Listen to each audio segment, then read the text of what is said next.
Olá, pessoal, bem-vindos a mais um Puxa Cadeira. O nosso convidado de hoje, nosso convidado especial, é o professor Michel Machado. Ele está aqui conosco para falar um pouco sobre o processo de pós-graduação que ele mesmo vivenciou no Canadá recentemente. Ele é um querido colega de trabalho e eu convidei para que ele falasse um pouquinho com vocês a respeito de como foi esse processo, desde do início da decisão de vir a fazer a sua seu pós-doutoramento aqui no Canadá e o processo em si, como que aconteceu, ok? Obrigada, Michel, por estar aqui conosco, a palavra é sua. Vamos lá, conte pra gente como foi a sua experiência. Então, primeiramente, Kátia, eu queria muito agradecer a você por esse convite, né? Nós tivemos algumas oportunidades de nos ver e nos conversar e nos falarmos, né? Lá no Canadá, em Toronto, na York. É um grande prazer rever você, conversar com você, tá? Eu compartilhar um pouco da minha experiência. Bom, eu acho que seria legal começar a falar um pouco do que a motivação que eu tive para ir para fora, né? Fazer esse pós-doutoramento no Canadá, né? Um aspecto que pode parecer trivial, mas para mim é muito importante, né? Era muito importante e é o desenvolvimento de mais habilidade com a língua inglesa, né? A gente, desde o doutorado, mestrado, a gente lê bastante e tal, né? Mais escreve, eventualmente, mas conversar, falar, ouvir, a gente não tem tanta oportunidade aqui no dia a dia, né? E é um grande desafio, né? É um grande desafio. Assim que a gente chega, é o impacto. Não, eu estava bem estressado no começo. Na verdade, na primeira semana, eu estava bem estressado.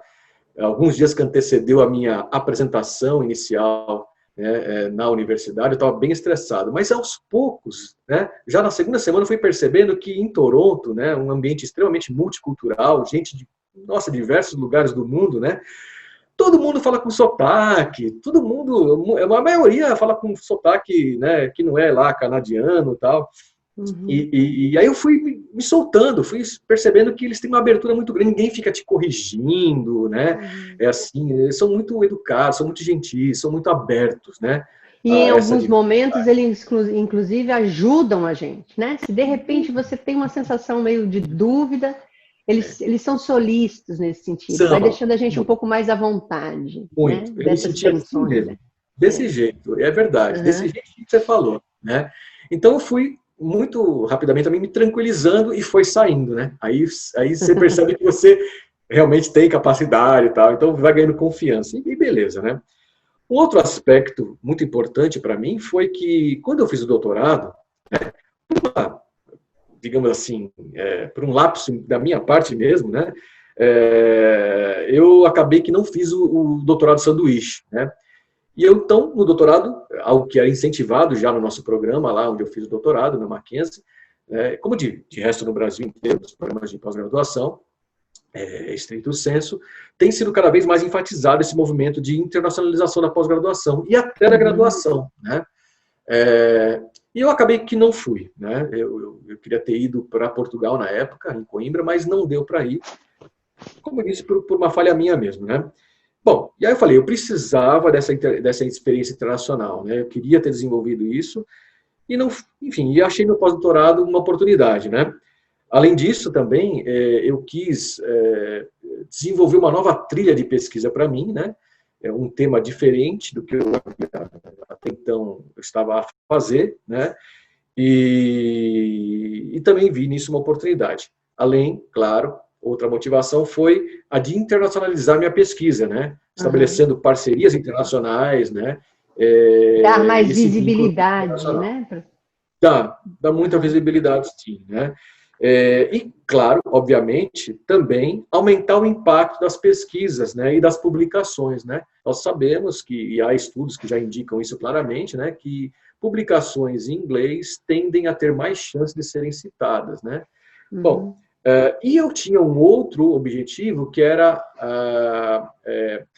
conseguir aprovar um projeto de alguma agência de fomento importante no Brasil, né? E aí eu busquei a fomento na FAPESP e no CNPq e consegui com mais agilidade na FAPESP, né? Então isso realmente foi um fator muito importante um grande aprendizado para mim também, né? Porque você se desenvolve bastante nesse processo, né? E, sem dúvida nenhuma, também isso gera uma credibilidade muito grande para o projeto, para o pesquisador responsável pelo projeto, né? Afinal de contas, reconhecidamente passa por um crivo, né? Muito rigoroso para conseguir esse fomento, né? Então, isso também tende a trazer maior impacto para a pesquisa e para as publicações. Então, essas foram as principais motivações, né, que eu tive. Em relação ao processo de escolha, né, de onde eu ia fazer isso, porque o Canadá, enfim, né, eu não tinha tudo isso premeditado na minha cabeça, né. De fato, em 2017, iniciozinho de 2017, em janeiro de 2017, eu estava de férias, né, nos Estados Unidos, né, e chegou a mim um artigo muito interessante de alguns pesquisadores brasileiros, com os quais hoje eu tenho uma parceria muito estreita, né, os colegas da Universidade Federal do Fluminense, né, que tinha como tema central o empreendedorismo imigrante brasileiros nos Estados Unidos, né, especificamente na Flórida. E eu falei, nossa, eu gostei muito desse tema, porque a questão da mobilidade global, eu estudei mobilidade global, mas pela perspectiva da expatriação de executivos no meu doutorado. Né? Então, a questão de alguma maneira, eu não sei explicar bem porquê, mas essa questão da mobilidade global, imigração, expatriação, essa que eu chamo de mobilidade global, para mim é uma coisa que me atrai, sempre me atraiu, né? Por muito tempo, pelo menos, e ainda me atrai. E eu falei, puxa, é uma coisa interessante, é um tema quente, envolve imigração e empreendedorismo, temas muito quentes, né? E eu falei, isso pode dar samba, né? Pensei assim para mim, isso pode dar um bom trabalho, né? E eu passei a pensar em fazer o meu pós-doc nesse tema de interesse, que não era o meu, né? É uma trilha nova para mim. Enfim, no mesmo ano, 2017, eu vi uma chamada para a conferência da Lusophone Studies Association, que é uma associação de estudos lusófonos, né? Ligada à York University. Né? Isso. Naquele ano, ia ser no Brasil, em Aracaju, lá no estado do Sergipe, no Nordeste brasileiro, né? Foi a The Lusophone World in Motion, né? Past, Present, Future Conference. Eu mandei um trabalho, foi aprovado e eu fui lá, né? Isso foi no finalzinho de junho, início de julho. Uma conferência que não era muito grande, me senti muita vontade lá, o pessoal muito legal, foi extremamente internacional, porque tinha gente lá da Alemanha, dos Estados Unidos, da França, de vários países africanos também, de língua portuguesa, do Leste, né? Porque a Lusophone Studies Association é ligada à York University, e eu mantive o contato com eles, né? Me afiliei também, evidentemente, à Lusophone Studies Association, me senti muito bem acolhido, muito bem recebido o trabalho, foi bastante contributivo participar, enfim. Em 2018, meados de 2018, eu entrei em contato com o então presidente da Lusophone Studies Association, que era o Dr. José Carlos Curto, português, né, canadiano, vinculado ao Departamento de História da York University. Não sei se você conhece. Conheço, José. Né? Pessoa boníssima, muito legal, né? Me deu um grande apoio, né? Eu falei por e-mail, né, para ele que eu tinha intenção de fazer um pós-doc. E eu gostaria de fazer um pós-doc ali na York, né? E eu apontei já nesse e-mail 3 temas de interesse que eu tinha. Um deles, claro, empreendedorismo imigrante brasileiros em Toronto, né? Porque eu olhadinha, vi que, né, podia ser interessante. Havia estudos que indicavam que um crescimento bastante acentuado da imigração brasileira no Canadá, especificamente em Toronto. E aí, rapidamente, alguns dias depois, 2, 3 dias depois, ele mandou um e-mail com 3 nomes, né? Olha, esses professores talvez tenham interesse, podem entrar em contato, né? E eu entrei em contato por e-mail, né, com uma delas, a primeira que eu achei, eu analisei o currículo dos professores, a produção científica deles, e entrei em contato com a professora, a doutora Caroline Chinaz-Hossein, da Business Society Program, né, lá no Departamento de Ciências Sociais, né, da Faculdade de Liberal Arts and Professional Studies. Que é o mesmo prédio ali onde a gente trabalha, o andar de cima ali. Isso, né, mesmo prédio, perfeito. E olha, rapidamente ela se interessou e respondeu. É muito interessante, viu? Assim, os pesquisadores, professores aí em universidades canadenses, né?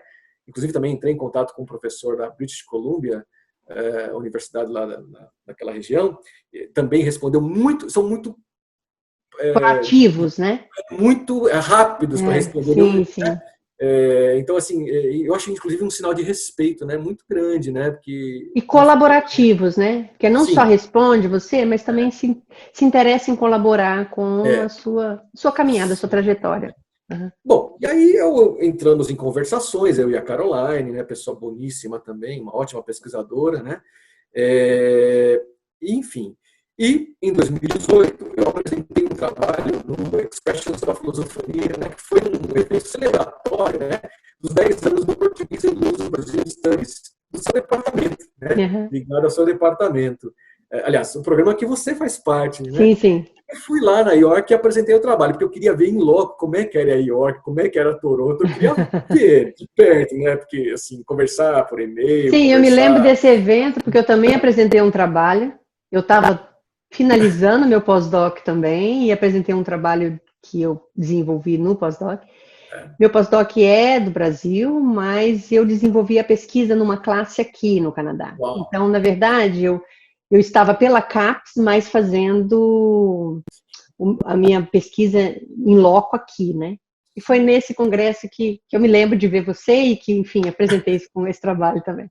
Mas, enfim, Que continua. Aí legal. você apresentou... Legal, porque aí eu, assim, eu estava, claro, um pouco inseguro, não conhecia o Canadá ainda, não conhecia. Uhum. E eu falei, deixa eu ver onde que eu vou, né? Queria ver, de ver, estar lá, sentir, né? Bom, e fui, adorei realmente, confirmei aquilo que eu queria e pronto. A partir daí, né, mais proximamente com a doutora Hossein, né,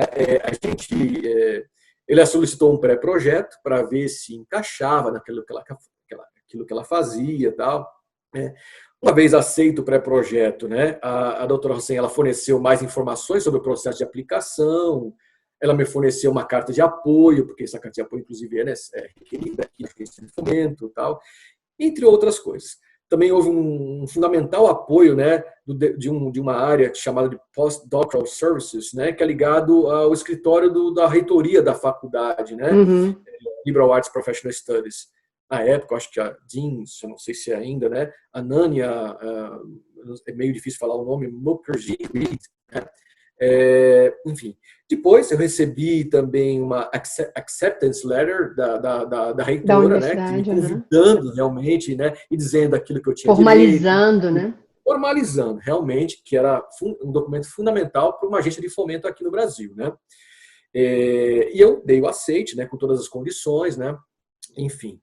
A York University, ela se responsabilizou pelo meu visto de trabalho, inclusive pagou por isso, né, um visto de 1 ano, fechado, eu não podia trabalhar em outro lugar, né, um visto de trabalho para mim, né, enfim, eu também não tinha direito a pagamento e eu deveria conseguir os meus recursos, né. Como eu disse para você, em uma conversa privada, né, independentemente do fomento da FAPESP ou de uma outra agência de fomento aqui no Brasil, a pesquisa, né, eu e a minha família, eu e minha esposa, nós fechamos decisão aqui, né, de que nós iríamos de qualquer maneira. Eu fui com meu filho e minha esposa, nós ficamos aí 6 meses, né. Então, assim, nós tínhamos recursos próprios para ficar 1 ano, né. Mas, claro, eu consegui a bolsa da FAPESP por 6 meses e foi muito importante, realmente, né, por várias razões, não só econômicas, evidentemente. Bom, então, esse foi um pouco do processo, né? Eu sei também que há outras maneiras de conseguir, né, essa aplicação. Por exemplo, se a gente entrar no LinkedIn, lá vai ter, no ResearchGate, por exemplo, também uma outra plataforma, uma outra rede social de pesquisadores, por exemplo, mais específica de pesquisadores, você vai ver lá que há outras maneiras também de conseguir esse vínculo, né, institucional no Sim, pós-doutorado, né? inclusive há chamadas internas dentro da Internas. instituição. Então, por exemplo, essa semana mesmo eu recebi uma correspondência da reitoria anunciando que o meu departamento teria número X de vagas para pós-doutoramento. Quer dizer, você tem tanto para pós-doutoramento, que eu acho que isso é legal falar aqui, como para doutorado também. O Sim, é mesmo verdade. processo. E uma coisa que você disse que eu acho que é muito legal da gente frisar para quem está ouvindo a gente, Michel, é que você precisa primeiro fazer esse processo de seleção pessoal, de fato, qual é o seu objeto de interesse, de fato, qual é a área de conhecimento de interesse, porque a partir dessa decisão você pode fazer esse garimpo de qual instituição e dentro de tais instituições, qual departamento. E o que eu acho muito interessante aqui, que algumas universidades no Brasil têm, mas não é uma coisa muito comum, mas aqui é 100% real, é que os departamentos disponibilizam um perfil dos professores muito acessível, um e-mail direto para esse professor também, com uma acessibilidade muito grande. Então, não é algo que, por exemplo, no Brasil, às vezes, para conseguir um contato direto com o professor, você precisa de um intermediário, porque esse professor não vai te responder. Aqui a gente tem publicado no site, isso é um procedimento padrão, não só o nosso perfil de trabalho, nosso perfil profissional, as áreas de interesse, como a gente também tem um e-mail que, de fato, as pessoas conseguem contactar, que, de fato, as pessoas conseguem resposta. E daí eu acho que isso é uma coisa legal para quem está aí no Brasil, pensando em fazer investir numa pós-graduação fora do Brasil. Sim. Que é possível, a partir do momento que você escolheu o seu objeto, que você fizer uma pesquisa mínima de quais são as pessoas que têm interface com esse objeto, que se interessam por esse objeto. Às vezes você pode encontrar a primeira pessoa depois da instituição, ou você pode encontrar a primeira instituição e na instituição alguma pessoa. Né? Pode ser por uma via ou por outra. Mas que essa semana mesmo recebi uma carta de uma aluna da Índia, interessada em fazer doutorado aqui e interessada na minha área, e por sua vez ela também leu parte da minha tese, que está em inglês no site, e daí ela falou, professora, você é a pessoa que eu gostaria que me orientasse. Então, assim, como o Canadá tem essa característica multicultural, uma dimensão assustadoramente múltipla, né, que a gente conhece. Sim, muito legal. A gente recebe de todos os lugares. Então, há uma aceitabilidade, há uma flexibilidade muito grande das instituições para olharem com atenção aos alunos que não têm nada a ver com o Canadá, que ou nunca pisaram no Canadá. Isso é uma coisa interessante, que às vezes as pessoas às vezes têm receio, ou às vezes não acreditam que é possível e nem tentam, né, esse tipo de contato. Olha, assim, para minha surpresa também, não tinha toda essa experiência, né? Mas foi tudo muito bem conduzido, né? Uhum. Muito eficiente, muito claro, muito fácil. Eventualmente, se eu tivesse alguma dúvida, né? Eles respondiam muito prontamente, né? Uhum. Assim, muito bem conduzido todo o processo. Então, isso denota para mim que eles têm uma grande experiência nesses processos, Sim. né? De intercâmbio aí e tal. Mobilidade eles não costumam oferecer muitas vagas, é um número mais restrito todos os anos, mas a relação, o número restrito que eu digo, para cada departamento, para cada área, né, mesmo como é no Brasil, mas a relação deles ela é muito, muito eficiente, muito proativa com que dá encaminhamento. E uma outra coisa que eu acho também legal falar aqui com as pessoas que estão ouvindo a gente é que você tinha me dito que você tentou uma vez e não deu certo, você tentou a segunda vez, quer dizer, pela FAPESP, né? FAPESP, isso. Não é uma coisa que você, pelas agências, você necessariamente, se não conseguir a primeira vez, é porque não tem jeito, né? Às vezes é porque o edital tem mesmo que priorizar depende dos candidatos que estão ali, né? No mesmo momento, ou depende do que você de fato apresentou. Né? No caso, eu não submeti a FAPESP para um edital, era um fluxo contínuo, como sim, claro. Disse, né? Para uma bolsa bem específica, bolsa de pesquisa no exterior, né? E aí o que acontece? Quando eu recebi, né, o primeiro parecer, foi muito bem avaliado o projeto, claro, mas tinha alguns aspectos que deveriam ser, se eu quisesse, né, alterados, se eu quisesse tentar aprovar, né? E aí, com aquele olhar bem clínico mesmo, né, falei, olha, se não explicitamente, mas pareceria estar sugerindo isso, eu tenho que fazer, né? Claro. Aí eu fiz, e na segunda foi muito rápido, aprovou, né? Claro, eu pedi para 1 ano, mas não foi possível, 6 meses ajudou demais, né? Mas a verdade mais até do que pelo recurso financeiro, que é importante, fundamental, mas assim, é um selo de garantia de qualidade, né? Quer dizer, realmente dá uma credibilidade para a gente. É uma credencial, né? Que você coloca na sua vida. E lá no Canadá, lá em Nova York, né? e outros lugares também que eu pude ter a chance de visitar, né, desde colleges a outras universidades, todo mundo conhece a FAPESP, né? Quer dizer, realmente tem uma reputação muito grande a FAPESP, né? Enfim, assim, aí esse foi um pouco do meu processo, né? De como eu cheguei lá, né? Agora, ao estar lá, meu processo enquanto pesquisador, né, de uma instituição internacional, para mim e para minha família também, foi uma experiência muito rica, né? Mas para mim, né, como profissional, foi muito rica a experiência, por vários aspectos. Primeiro, por esse aprendizado que eu tive, né, de como aprovar uma FAPESP, né? Quer dizer, não há garantia que eu vá conseguir de novo, tal, mas eu consegui abrir uma porta muito importante e eu tenho que agora zelar por isso e manter essa porta aberta, né? Então, realmente, foi um aprendizado. Nós desenvolvemos nesse processo. É muito interessante, né? Bom, segundo, trabalhar num ambiente multicultural, né, foi desafiador, mas foi muito interessante, né? Foi muito gostoso, pela verdade. Eu talvez não tivesse sido em outro país, mas no Canadá foi legal pra caramba, né? Porque eu me senti muito à vontade, apesar de um estresse inicial, principalmente com a língua, né? Mas aos poucos realmente foi indo, né? Eu tive um relacionamento muito bom com os colegas do programa, no Business and Society Program, e no próprio departamento, né? Eles foram muito abertos, solícitos, enfim, gentis, enfim. Foi muito gostoso estar lá, né? A estrutura de trabalho que foi oferecida a mim foi muito boa também, né? Uma sala muito adequada, com bons equipamentos, né? Enfim, eventualmente, se tivesse algum problema de informática, eles serão muito eficientes novamente, né? Eu não ficava esperando, né, rápido para resolver o problema. Se nós fizéssemos uma comparação, a relação do professor pesquisador de pós-doutoramento é uma relação muito próxima do que eles têm com o próprio professor. A relação de respeito, o espaço que ele te disponibiliza, o seu trânsito no departamento é como um professor. Você é recebido como um professor pesquisador, né? Assim, você não é visto como um aluno em pesquisa, você é visto como um professor em pesquisação.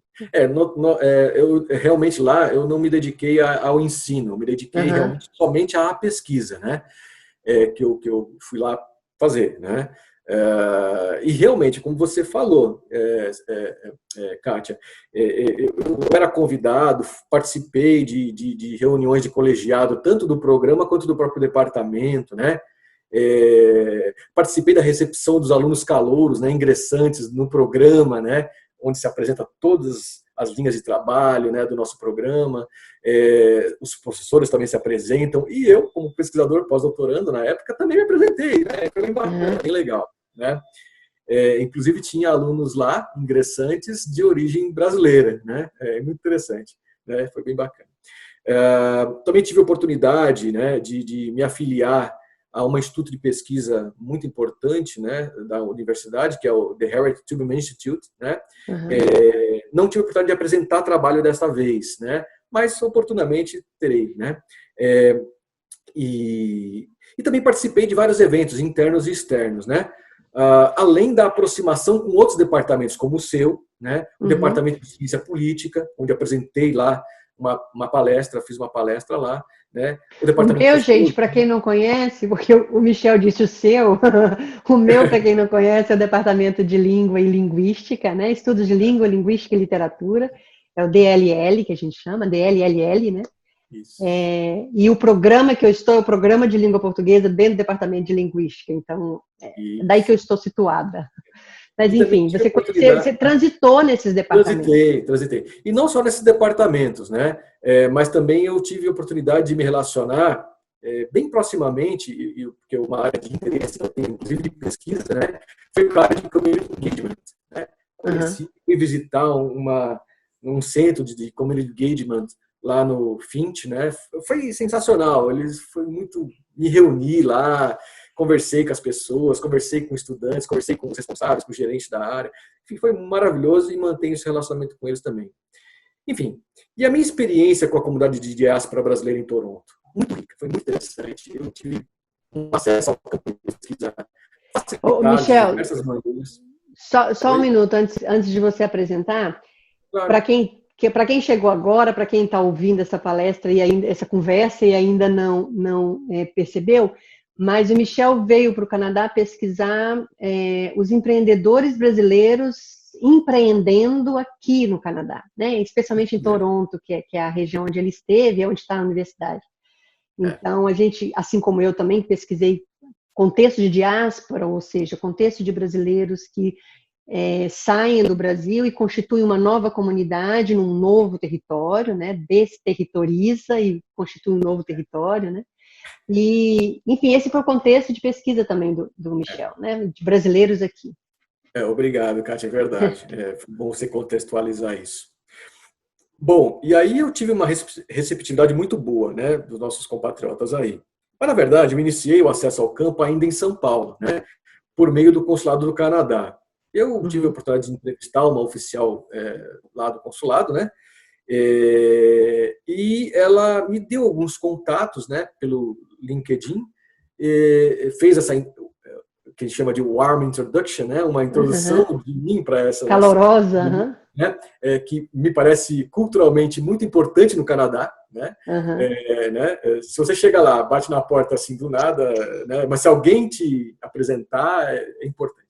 Bom, e aí foi uma bola de neve, né? Eu utilizei a técnica de bola de neve, né? O LinkedIn se mostrou, e eu não esperava isso no meu projeto, né? Se mostrou um canal muito importante de acesso a profissionais, a empreendedores no Canadá, brasileiros no caso, né? Ele é, de uma maneira geral, um acesso de network extremamente utilizado aqui. Eu sei que a gente usa no Brasil também, mas aqui ele é algo vivo, assim, algo dinâmico, orgânico mesmo. É central, né? E isso foi importante para a minha pesquisa também. Eu não esperava, viu? Mas foi, né? E eu peguei o jeito logo ali que eu percebi. Bom, também eu tive a oportunidade de aplicar questionários, né? Realizar entrevistas com muitos brasileiros, né? Bem como realizar observação sistemática nos lugares de maior concentração de negócios de brasileiros. Pode enganar, inclusive, viu? Às vezes pode ter Brasil no nome lá, mas o dono não é mais brasileiro. Foi um brasileiro de repente, ou nem nunca foi de repente. Né? Tem uma padaria bem conhecida que chama Brazilian Bakery, acho que na Dunfrey, eu não me lembro mais qual rua, que é uma super padaria. Na Dundas Street. E aí eu fui lá pensando, nossa, agora eu vou comer sonho, eu vou comer tudo que é brasileiro aqui. Pão de queijo, pamonha, eu quero comer tudo. Cheguei lá, eram só portugueses. Não tinha ninguém brasileiro, eram só portugueses. Eu falei, meu Deus, que frustração, tem que trocar esse nome. É que eu acho, parece me contar a história que o dono inicial foi um brasileiro, mas depois foi comprado. Vendeu o ponto. Né? Enfim, mas aí eu andei bastante, a pé mesmo, olhando, conversando, olhando as vitrinas, né? Entrando nos lugares para me certificar que o dono era brasileiro, né? Que o proprietário... Enfim, pela St. Clair Avenue West, na Costa Itália Davenport, né? Na Dundas Street West, na Little Portugal, enfim, vários lugares que tem mais, né? Mas está bem espalhado, para falar a verdade, viu? Né? Enfim. Tem shopping agora também. Sim, na Dufferin Street, né? Inclusive, assim, mas basicamente é na West End da cidade de Toronto, né? É o locus, né? O que é conhecido popularmente como a Little Portugal, né? Que as pessoas foram ali montando um pouco um bairro de língua portuguesa, né? Morei ali, nós moramos ali perto, não ali exatamente, mas perto, dava para ir a pé, né? Foi muito bom isso, porque eu pude interagir de outra maneira também, né? Enfim, conversando até informalmente com as pessoas às vezes. Bom, além disso, eu participei de vários eventos, né, do CONCID, você deve conhecer, né, o Conselho Brasileiro de Cidadania de Ontário, né? Eles fazem vários eventos presenciais, no caso, na época, né, e virtuais também, né? Também tive apoio da Câmara de Comércio Brasil-Canadá, da Federation of Canadian Brazilian Business, né, FCBB, né, enfim, com contatos e tal, né? Da própria Consulado Brasileiro em Toronto, né, também participou da pesquisa, um dos oficiais consulares lá, para minha pesquisa foi importante. Fiz visitas também em outras instituições de ensino, lá em Toronto, na Humber College, na University Guelph Humber, né? Enfim, ao todo, posso estar errado no número aqui, mas algo em torno de 74 questionários respondidos e 44 entrevistas, né? Foi bem intenso. Quase todo dia eu tinha pelo menos uma entrevista, né? Ou duas, né? E aí eu tive que me locomover. E foi um jeito de conhecer bem a cidade, porque eu me locomovi pra caramba, né? Pra lá, pra cá. até em outras cidades da Grande Toronto, né? Como Mississauga e outros, né? Enfim, ainda mantenho relacionamento, né, com várias pessoas de lá, né, com várias entidades de lá, né? Mas eu tenho um compromisso também da produção científica, né? Os artigos ainda estão os artigos científicos, né, eles estão em avaliação, a maioria. Um foi aprovado, mas não foi publicado ainda, né? 5 artigos até o momento, né? Para minha carreira profissional foi muito importante ter ido para lá. Quando eu voltei, eu consegui galgar alguns objetivos de carreira docente aqui no Brasil, que eu tinha como objetivo, e o pós-doc me ajudou nisso, né? E tem um outro compromisso como compromisso social também como pesquisador, que é a comunicação com a sociedade, né?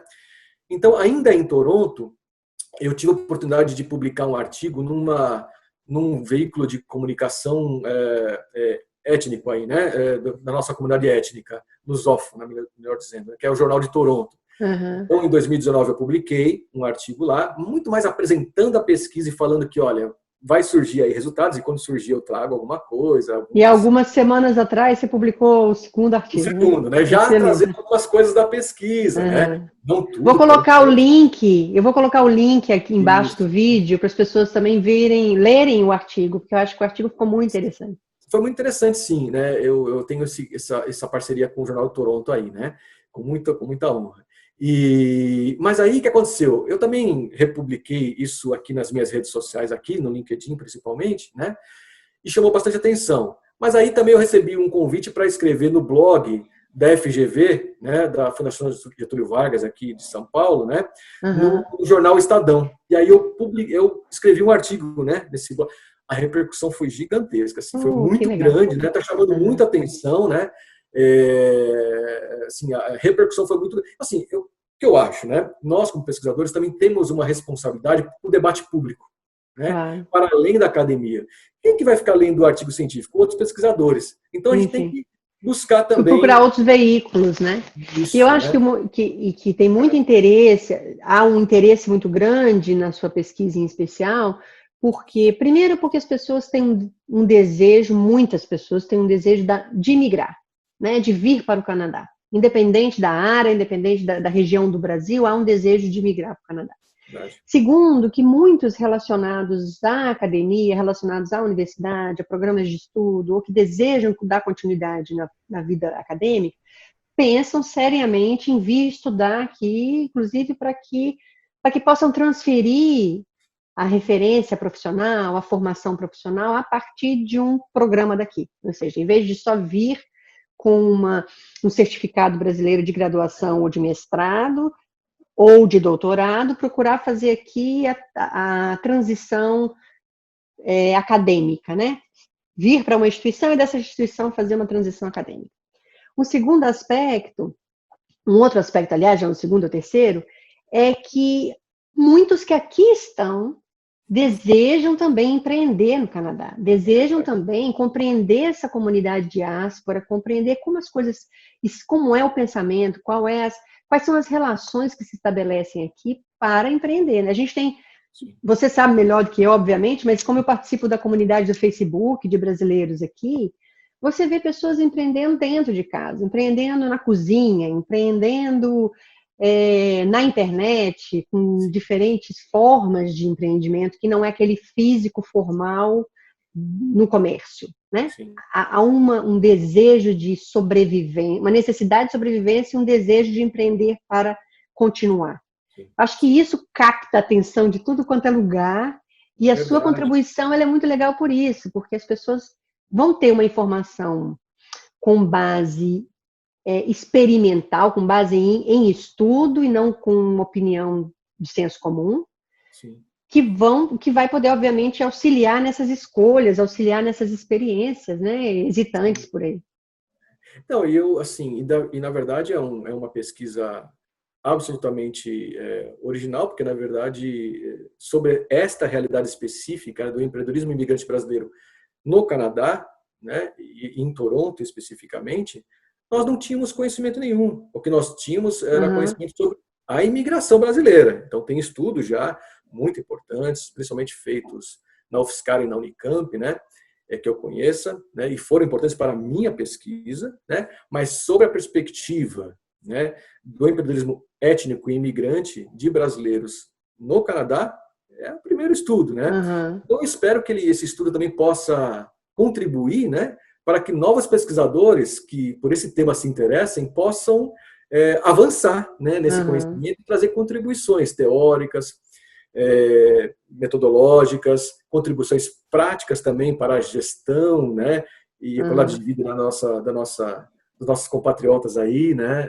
no Canadá, né, um país maravilhoso, muito empreendedor, né, e os brasileiros estão fazendo coisas notáveis aí, sabe? Né, Uhum. em várias áreas, em várias... Sim, e eu penso que tem um aspecto muito positivo para o empreendedorismo aqui, que enfim, é para todas as múltiplas, diferentes nacionalidades que aqui estão, que é a capacidade de você compartilhar os elementos culturais de origem. Então, se você tem não só muitos lugares com comidas, mas você tem muitas referências culturais que as pessoas buscam. Você tem um centro de capoeira, você tem uma escola de capoeira, você tem um centro de formação, de contação de história para as crianças, que é o Ciranda. Quer dizer, você tem diferentes possibilidade de empreender a partir de um conhecimento que é muito próprio, que é muito nativo da gente, né? Isso para a gente, isso para os indianos, isso para os afeganistãos, isso para os espanhóis, enfim, para quem migra para o Canadá, você tem essas manifestações culturais construindo essa comunidade. Por isso que a aceitação é tão grande, né? Porque as pessoas entendem que isso constrói a comunidade. Né? É verdade, é verdade. É um pouco isso, né, que eu vivi, né, e ainda Uhum.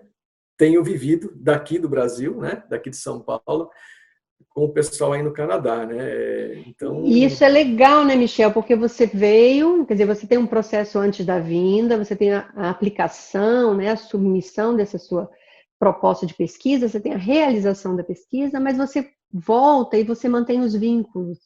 é, E você cria novos, inclusive, vínculos, né? Quer dizer, acho que isso, para quem ouve a gente pensa numa pós-graduação, é a possibilidade de entender que ela não é só uma imersão numa instituição estrangeira, mas ela é tipo, você abre uma porta que não fecha mais, porque você dali você vai conhecendo outros lugares que você não pensava antes, outras relações que você não imaginava antes, né? você tem toda a razão.